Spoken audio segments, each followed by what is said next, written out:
पारू, हे तू काय करून ठेवलं आयुष्याचं? 100 वेळा सांगितलं की अरे आपण जमीन आहोत, ते ते आभाळ आहेत.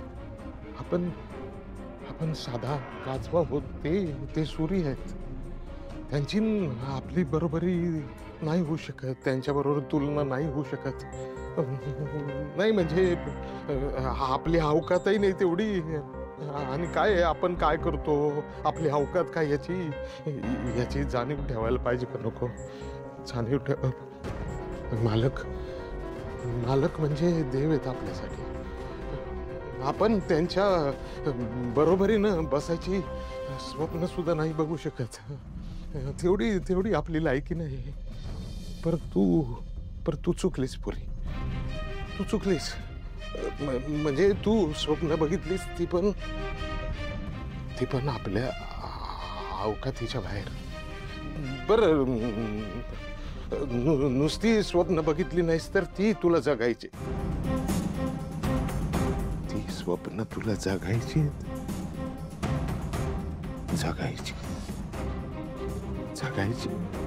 नाही, माझा नाईलाज आहे पारू. माझा नाईलाज आहे पारू. कारण मी खाल्ल्या मिठाला जागणारा माणूस आहे. मी माझ्या मालकांचा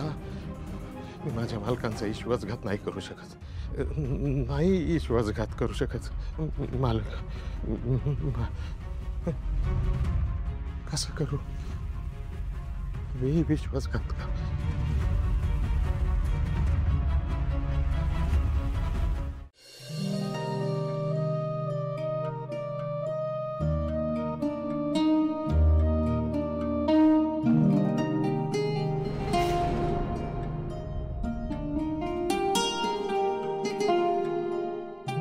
सावित्री प्रसाद.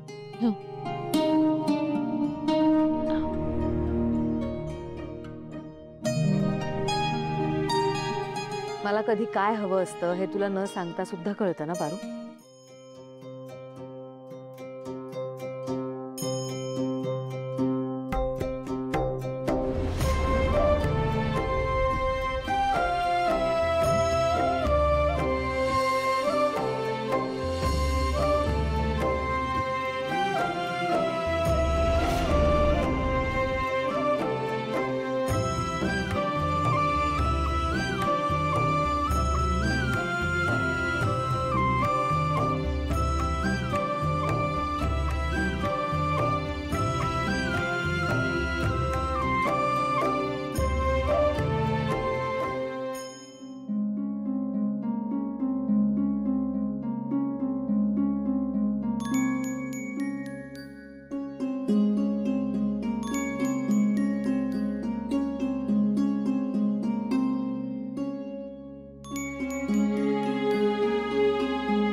देवी, दीर्घायुष्य हो. तुला आयुष्यात जे हवंय ते सगळं मिळू दे. देवी, मी तुमच्याकडे काही मागितलं तर तुम्ही देऊ शकाल का? पारू, मी तुला वचन दिलंय, तू माझ्याकडे कधीही काहीही मागू शकतेस.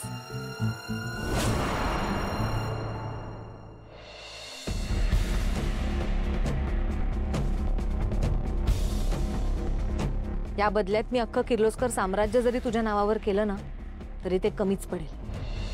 तू या बदल्यात जे मागशील ते मी द्यायला तयार आहे.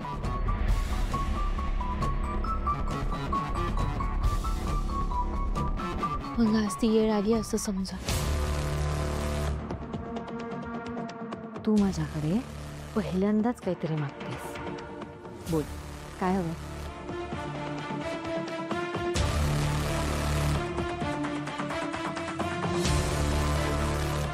देवी आई, तुम्ही मला काही देणारच असाल तर माझ्या बाला अभय द्या. तुम्ही मला वचन द्या की माझ्या बाला तुम्ही कधी बी दूर नाही करणार. माझ्या गणीची काळजी घ्या, लई शिकवाल त्याला. द्या वचन. पारू, मी मारुतीला अंतर देईन असं तुला वाटलंच कसं? आणि गणीला शिकवण्याचा प्रश्न असेल तर ते तू सुद्धा करू शकतेस ना. आज हे अचानक असं का बोलतेस तू? तुम्ही द्या ना वचन.